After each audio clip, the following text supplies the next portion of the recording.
Tonight, Jimmy Fallon sits down with someone who's changed the world and just might change the game literally. Malala Yousafzai is back on The Tonight Show, cracking jokes about pizza and stolen pens 1 minute, then dropping a mission that could reshape how girls see themselves in sports the next. In 2025, she's a 28-year-old mogul producer and the powerhouse behind Recess, her new venture investing in women's sports and redefining what empowerment looks like off the podium. And her new memoir, Finding My Way. It's her most unfiltered story, yet college parties, self-doubt, and the messy side of becoming Malala. This interview peels that all back. And trust me, you'll never see her the same way again.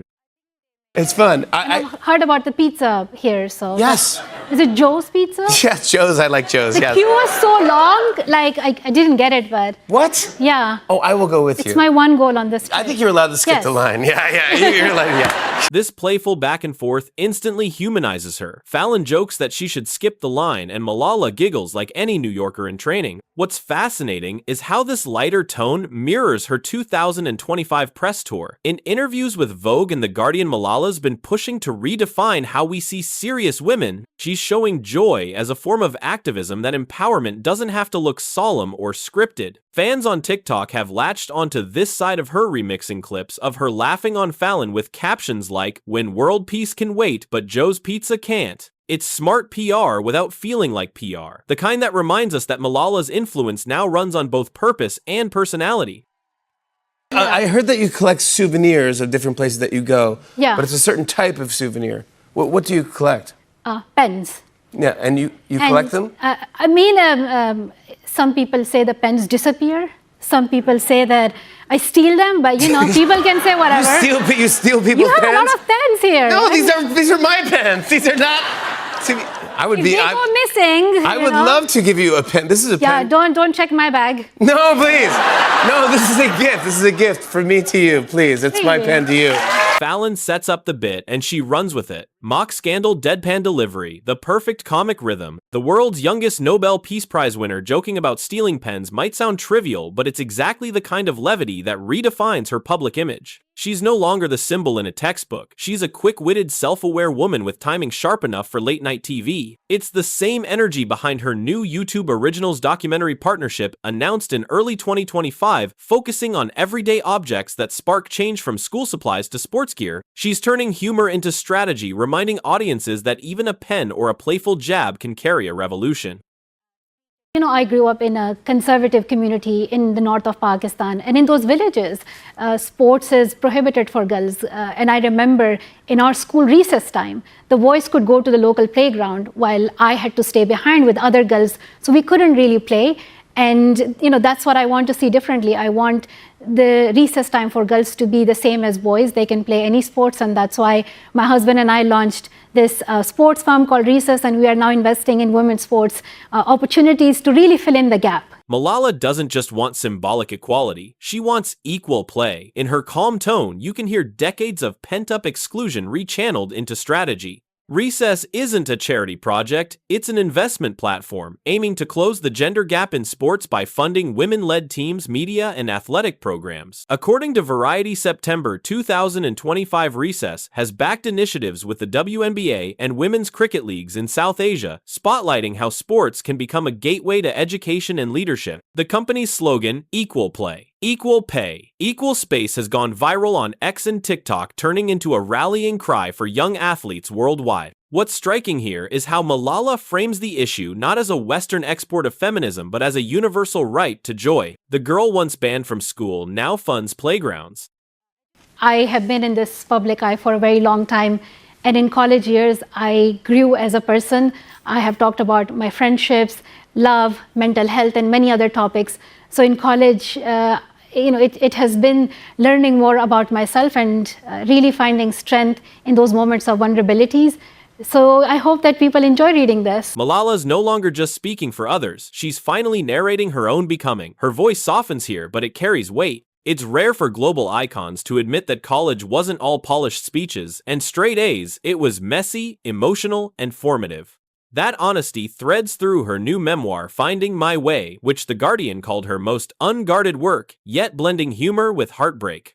In 2025, she's been championing the idea that vulnerability is power, especially for women who grew up under constant scrutiny. Her TED Talk earlier this year, The Courage to be Ordinary, went viral for exactly that reason. She laughed about struggling with laundry at Oxford before talking about the emotional cost of being Malala all the time. It's a subtle but significant shift. She's rewriting what strength sounds like. Not polished, not perfect, but real. So in college, initially, I was really stressed out, but then I said, you know what, these are my years where I can decide what I wanted to do. So I went with my friends to parties. And You did, yeah? yes. And there was this party, it was called 1980s aerobics. Oh, yeah. And I had, That's a great party. but I had no clue what it was. Because, you know, I'm not familiar with this music. I grew up in Pakistan. So I was like, girls, like, help me. So my friends actually got together and they sorted out my dress and my makeup and everything, because I was wearing just like gray and dull stuff. And they said, no, we are going to add a bit of like a sparkle on your cheeks. And Yes. you're going to wear this like bright yellow top. Leg warmers. Yes. Neon. And a cap and sunglasses. And I was ready. The girl once known only for her activism is finally telling stories that belong to her as a person, not a symbol. Fallon's audience laughs, but beneath the humor is something tender. Malala learning to let herself be young. In Vogue Arabia in 2024, she said joy is a form of resistance. Since then, she's been spotted at WNBA games, music festivals, and even posting playful Instagram reels about her golf swing with the caption, "Who says activists can't have fun?" Fans have eaten it up, calling this era Malala's main character phase. The contrast, Nobel laureate by day, aerobics party queen by night, makes her more relatable than ever. To watch John Cena on television. And to be honest, like in Pakistan, we didn't know that much about the US or, you know, but the only thing we knew was John Cena, Taylor Swift, and WWE, like, you know. Yes, okay, sure. That sounds about right, the yeah. Titanic, of course. So Titanic, yes. everybody has seen it. So I would watch, you know, wrestling, and then my brothers and I would try those moves on each other. Yeah. We had no clue I thought it was real. I found out it wasn't Of course it's real. When we moved to the UK, it broke my heart. No! Yes. No, it is real. It is real, right? Sure. Okay.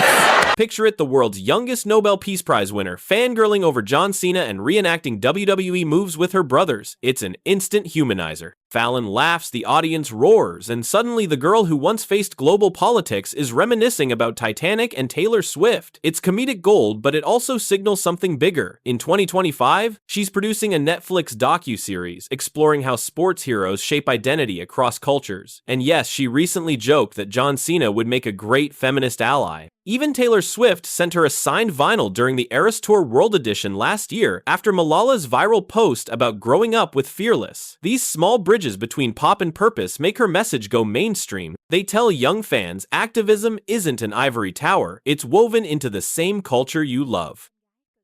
It was truly a surreal experience because I was witnessing the dream that I had, a school for those girls. So it is the first school in that whole village for girls, and the first class is graduating. And I remember sitting down with the first class who will be completing their education through that.